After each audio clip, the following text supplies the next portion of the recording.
Paglilipat ng online gambling apps sa iba pang mobile apps.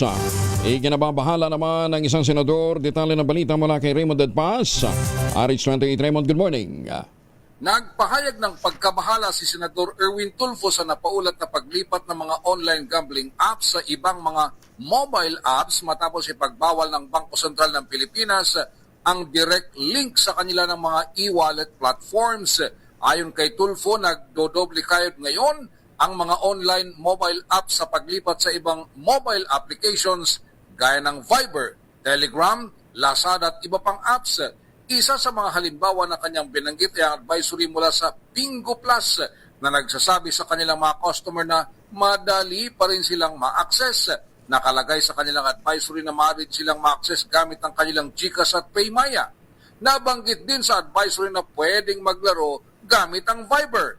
Isa pang aplikasyon na ginagamit para maging accessible ang online gambling ay ang Lazada, kung saan nagbibenta ng vouchers ang Bingo Plus. Ang mga vouchers na ito ay maaaring gamitin bilang credit points para makapaglaro sa kanilang app. Tulad ng ibang produkto sa Lazada, maaaring bilhin ang Bingo Plus vouchers gamit ang e-wallet, debit card o credit card.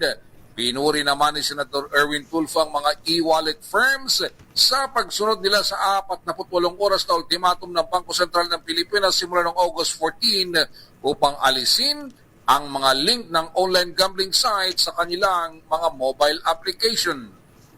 Ito si RH28 Raymond Dadpas para sa DZRH, una sa Pilipinas, una sa Pilipino. Maraming salamat, Raymond.